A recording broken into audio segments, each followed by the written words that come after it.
آپ میں ہر فرد اپنے علاقے کی ایجوکیشن کی ذمہ داری کو محسوس کرے۔ آج ہمارے ہزاروں بچے تعلیم نہیں حاصل کر رہے ہیں، غربت کی وجہ سے، کسی اور پریشانی کی وجہ سے، یا ماں باپ کی جہالت کی وجہ سے۔ عالم تو یہ ہو گیا ہے بامبے میں مسلم محلوں کا کہ میں اکثر رات کو دیر سے تقریر کر کے آتا ہوں، دیکھتا ہوں لوگ تاش کھیل رہے ہوتے ہیں، پکوڑے پک رہے ہوتے ہیں، لذت کام و دہن کی بات ہو رہی ہوتی ہے۔ صبح تک وہ جب جاگتے ہیں تو بچوں کو اسکول کب بھیجتے ہوں گے، بچوں کی پرورش کیسے کرتے ہوں گے، بچوں پہ محنت کیسے کرتے ہوں گے۔ میں نے تقریریں بھی اس پہ کی ہیں، مگر شاید اس کا اثر نہ ہو۔ جب ضمیر ایک خاص راہ پہ لگ جاتا ہے، جب احساس مر جاتا ہے کسی قوم کا، تو پھر وہ قوم کبھی بیدار نہیں ہوتی۔ قوت فکر و عمل پہلے فنا ہوتی ہے، قوت فکر و عمل پہلے فنا ہوتی ہے، تب کسی قوم کی عظمت پر زوال آتا ہے۔ ہماری قوت فکر و عمل فنا ہو چکی ہے۔ آپ مسلم محلوں کے مقابلے میں غیر مسلم محلوں میں چلے جائیے، آپ کو بہت زیادہ واضح فرق نظر آئے گا۔ رات ہوئی، قرآن نے کہا ہے کہ وَجَعَلْنَا اللَّيْلَ لِبَاسًا وَجَعَلْنَا النَّهَارَ مَعَاشًا، ہم نے رات کو لباس اور دن کو معاش کے لیے بنایا ہے۔ یہ رات بھر جاگتے ہیں اور دن بھر سوتے ہیں۔ یہ کیفیت ہو گئی ہمارے محلوں کی۔ ہمیں انہیں بیدار کرنا ہوگا، آپ کو کرنا ہوگا، انہیں صحیح راہ پہ لگانا ہوگا۔ جو اپنے والدین اپنے بچوں کی تربیت کر سکتے ہیں، پڑھا سکتے ہیں، ان سے کہنا ہوگا کہ آدھا پیٹ کھاؤ مگر بچوں کو تعلیم ضرور دو۔ توڑ دو یہ ٹی وی، تمام عیاشیاں ختم کر دو، اپنے بچوں کو تعلیم، یہ تمہارا مستقبل ہے۔ یہ بچے اگر تعلیم نہیں حاصل کریں گے تو انتہائی بدترین زندگی گزاریں گے، بدترین غلامی، اکنامیکل سلیوری۔ ایسے غلام بنیں گے کہ نہ ان کی عزت محفوظ رہے گی، نہ ان کی آبرو محفوظ رہے گی۔ دنیا کی پسماندہ قوموں کا جائزہ لیجئے، کئی ہزار سال سے جو طبقہ پسماندہ تھا، اس کی عزت تھی کوئی؟ اس کی کوئی آبرو تھی؟ اس کا کوئی وقار تھا؟ اور آج وہ طبقہ اٹھ رہا ہے اور اس کی جگہ ہم لے رہے ہیں۔ وہ طبقہ اٹھ رہا ہے، اس کے اندر بیداری پیدا ہو چکی ہے، اس کے وسائل ہیں، اور ہم وہی جگہ لینے جا رہے ہیں۔ اگر یہ خدا نخواستہ وقت آیا تو صدیوں تک نہ ہماری آبرو محفوظ ہوگی، نہ عصمت محفوظ ہوگی، نہ ہم محفوظ ہوں گے۔ ہمیں غلاموں کی طرح سے زندگی گزارنی پڑے گی۔ اس غلامی سے بچانے کے لیے ہمیں اجتماعی محنت کرنی پڑے گی مکمل طور پہ، اور اس کا طریقہ یہ ہے کہ جتنے بھی افراد ہیں، آپ پورے شہر کو سنبھال سکتے ہیں، اپنے محلے کا جائزہ لیں، دیکھیں کون سے بچے پڑھ رہے ہیں اور کون سے بچے پڑھ نہیں رہے ہیں۔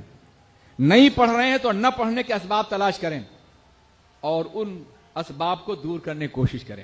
ان وجہوں کو، اگر غریب ہیں، فیس نہیں دے سکتے، آپ فیس دیں۔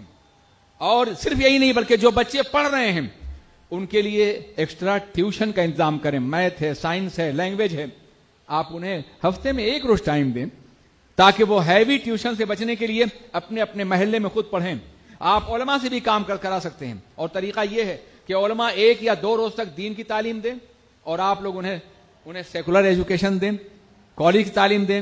نتیجہ یہ ہے کہ وہ دینداری بنیں گے اور اس کے ساتھ ساتھ بہترین رزلٹ بھی لائیں گے۔ بہترین رزلٹ لانا بے پناہ ضروری ہے آگے بڑھنے کے لیے۔ ہمارے سامنے بہت سے موانعات ہیں، بہت سی دشواریاں ہیں، ہم آگے بڑھ سکتے ہیں تو اپنی کوشش اور محنت کی بنیاد پر۔ یہ عذر غلط ہے کہ ہمیں نوکری نہیں ملے گی۔ ایک ایجوکیٹڈ انسان اپنے دل سے اتنا مطمئن ہوتا ہے کہ فاقہ بھی کرے گا تو بھی باعزت رہے گا، وہ فاقہ بھی کرے گا تو اس کا دل مطمئن رہے گا۔ اس لیے صرف روزی کے لیے یا نوکری کے لیے تعلیم حاصل نہیں کی جائے، بلکہ ذہن کو روشن کرنے کے، دل کو اجالنے کے لیے تعلیم حاصل کرنی بے پناہ ضروری ہے۔ اور اب ہندوستان ایک عالمی مارکیٹ بنتا جا رہا ہے۔ ممکن ہے کچھ لوگ یہاں آپ کو نوکری نہ دیں، اگر آپ کے اندر صلاحیت ہے تو بیرونی ملک سے آنے والی حکومت، فیکٹریاں اور کارخانے اور ادارے آپ کو صلاحیت کی بنیاد پہ جگہ ضرور دیں گے۔ حالات بہت بدل رہے ہیں، ان حالات سے فائدہ اٹھایا جائے، اس کو باضابطہ اپنے لیے ایک مستقبل کی روشن راہ تصور کیا جائے۔ ہم میں کا ہر فرد اپنے علاقے میں ایسے ٹیوشن کے اسکول قائم کرے یا جائزہ لے کہ کون سا بچہ پڑھ نہیں رہا ہے اور اسے پڑھانے کی کوشش کی جائے، تاکہ 100% ایجوکیشن ہمارے معاشرے میں عام ہو سکے۔ ہماری بچیاں بھی، ہمارے بچے بھی، سب کے سب تعلیم یافتہ ہو جائیں۔ اگر ایسا ہوگا انشاءاللہ تبارک و تعالی تو ہمارا مستقبل روشن ہے۔ ہم صدیوں کی مایوسیوں کو چند سالوں کے اندر دور کر سکتے ہیں اگر ہمارا عزم محکم ہو، ہمارے ارادے مضبوط ہوں، اور اگر ہم دین کے لیے کچھ قربانی، وقت کی قربانی دینے کے لیے تیار ہو جائیں تو یقیناً ہم کامیاب ہو سکتے ہیں۔ کبھی کبھی لوگ سوچتے ہیں یار زوال اتنے قریب آ گیا ہے، اب ہم کیا کر سکیں گے؟ ہمارے اسلام میں یہ پہلی بار ایسا نہیں ہوا ہے۔ 20ویں صدی کے آغاز سے پہلے آپ نے دیکھا ہوگا کہ کوئی بھی مسلم ملک آزاد نہیں تھا سوائے ٹرکی کے، اور جس کے کنٹرول میں حجاز مقدس تھا۔ سارے ممالک کالونیوں میں تبدیل ہو گئے تھے اور بدترین غلامی کو جھیل رہے تھے۔ مغرب کی کالونیاں بنے ہوئے تھے ہمارے ممالک۔ اس زمانے میں علامہ شبلی نے کہا تھا کہ مراکش جا چکا، فارس گیا، اب دیکھنا یہ ہے کہ جیتا ہے یہ ٹرکی کا مریض سخت جاں کب تک۔ مگر اس زمانے میں ایک امید کا شاعر تھا اقبال، اس نے کہا تھا اگر عثمانیوں پر کوہ غم ٹوٹا تو کیا غم ہے کہ خون 100,000 انجم سے ہوتی ہے سحر پیدا۔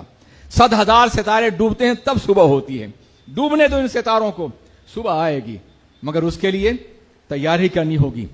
ایک ایسی صبح کی جو ایمان کی صبح ہو، عقیدے کی ہو، علم اور فکر کی صبح ہو، رسول پاک کے مقدس نظام کی صبح ہو۔ وہ صبح ضرور آئے گی بشرطے کہ آپ سب اپنے اپنے طور پر کام کر لیں، ہم بھی تیار ہو جائیں، آپ بھی۔ آپ پڑھے لکھے لوگ ہیں، زکوٰۃ تو ادا کرتے ہوں گے 2.5% آپ مال کی، 2.5% ایجوکیشن کی زکوٰۃ بھی ادا کر دیجیے۔ یہ اپنے ٹائم کا 2.5% غریبوں پہ خرچ کیجیے۔ آپ جوان ہیں، صحت مند ہیں، توانائی ہے، آپ 2.5% اپنا شباب اپنے بچوں کے لیے لگا دیجیے، اپنی قوم کے لگا دیجیے۔ قوم کا کوئی فرد ہو، کہیں کا ہو، آپ کو جانتا ہو یا نہ جانتا ہو، آپ ان کے لیے محنت کرنے کی کوشش کریں۔ اللہ آپ کی جوانی بھی سلامت، آپ کا سرمایہ بھی سلامت رکھے گا اور آپ کا علم بھی بڑھاتا چلا جائے گا۔ میرے عزیز ساتھیوں، یہ ایک مشورہ تھا جو میں نے دیا ہے، خدا کرے کہ اس پر ہم بھی عمل کر سکیں اور آپ بھی کر سکیں۔ السلام علیکم ورحمۃ اللہ وبرکاتہ۔ کہ جس نے ماں اور باپ کو